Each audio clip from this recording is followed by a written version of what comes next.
Yeah, what is up? What is happening? Welcome to another episode of Respect the Court. And first and foremost, Happy New Year 2025. Hope you all are healthy, happy, and ready to get into the new year. I'm very excited for what we have in store this year for the podcast and just, coming in to listen to me talk about just something I enjoy watching and doing, just basketball. It's a great time, and let's get into it. This is what I want to talk about in the new year. The point guard position. I'm a fan of the point guard position. It is actually one of the hardest positions in basketball, that and the wing position, mainly for the fact that the point guard, at least the true point guard, at least by the definition of what we consider as a true point guard, is running the show. He's making sure everyone needs to get to where they need to be, get in the right spots, run the offense, and set up players so that way they are being used at their best, right? And just want to take a moment to introduce a new segment. It's going to be player highlight. That's what I want to do. Maybe once a month, just talk about a particular player that I like, that might have flown under the radar in terms of all-star, superstardom status, but was an essential part to any team.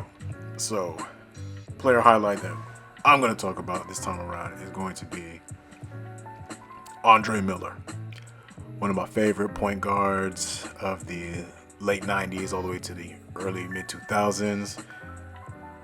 Was a smart basketball player, high IQ. He just knew where to move the ball. He knew how to pick apart a defense.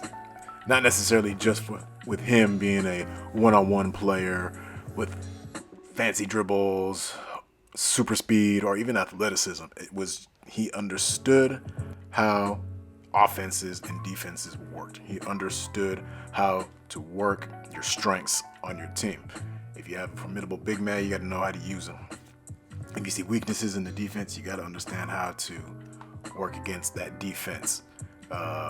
I was listening to one podcast with Andre Miller, and he had said something that was, in terms of the pros, he learned how to be a point guard from John Stockton and Karl Malone, because he would see them early on in his career, even just before getting into the NBA, and he would see them running their set, understanding where to go, understanding how to control the tempo. And the thing was, he said that they ran the same play for 20 years. It was flex. I don't know if y'all know about flex, but flex is a particular, I'm not going to get into it. I'm not a coach, so I'm not going to get into the X's and O's of it all. But they would run flex and variations of flex.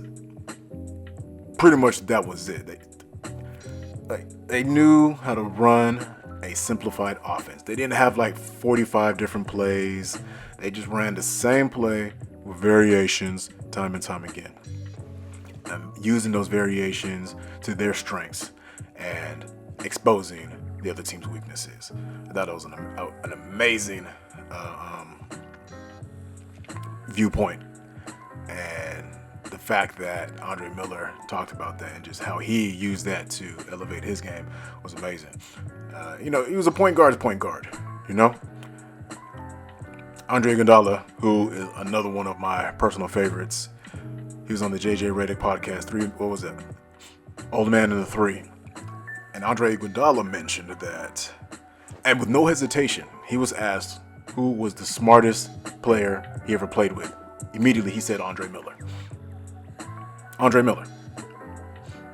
No hesitation. And the more I think back to his career, but he was crafty, he understood angles, he understood, like I said, how to expose defenses, he maximized the players that he had to the best of his ability. And I wish more coaches would teach younger kids to be more like true point guards instead of just letting kids run wild and do what they want to do. Shoot the three, ISO ball, which again, I get it. It's fun.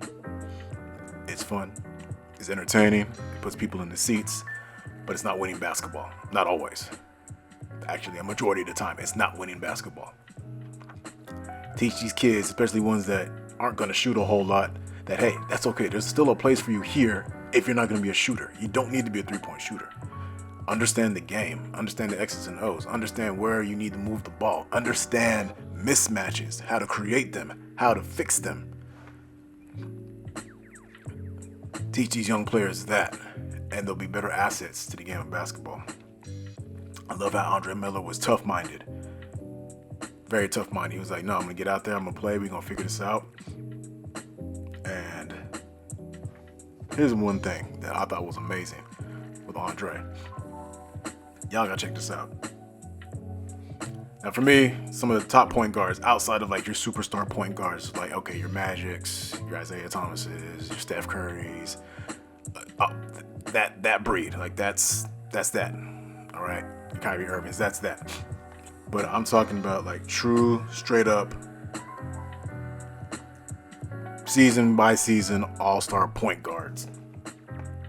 For me, it was John Stockton, Gary Payton, Jason Kidd, Andre Miller.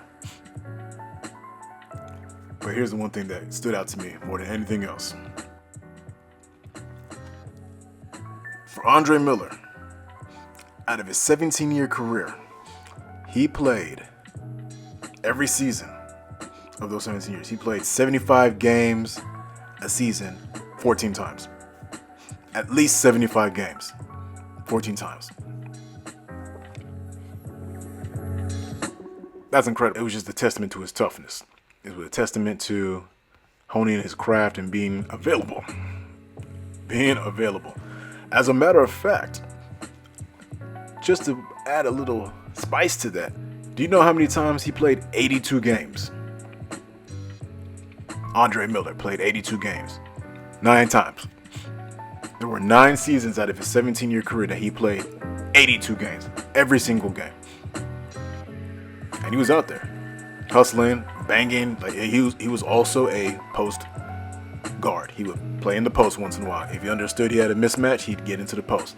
So it wasn't like, oh, he was just a perimeter player. Nah, the man was out there. He was doing it. He was doing it, and I love it. I love it. That teaches these kids how to play. I mean, a point guard doesn't always have to be sexy. Sometimes you just got to get the job done, you know? Just get the job done. But yeah, Andre Miller was just fantastic to watch. He had the old man's game, you know? He would just break you down because he knew what to do. He knew what to do, and it was a beautiful thing. I think right now, one of the closest guys to an Andre Miller, I feel, is Jalen Brunson right now. It's pretty close. Pretty close indeed. But anyhow, that's it for this episode. I'll catch y'all in the next one. Respect the court. Appreciate your time. I'm out of here. Peace.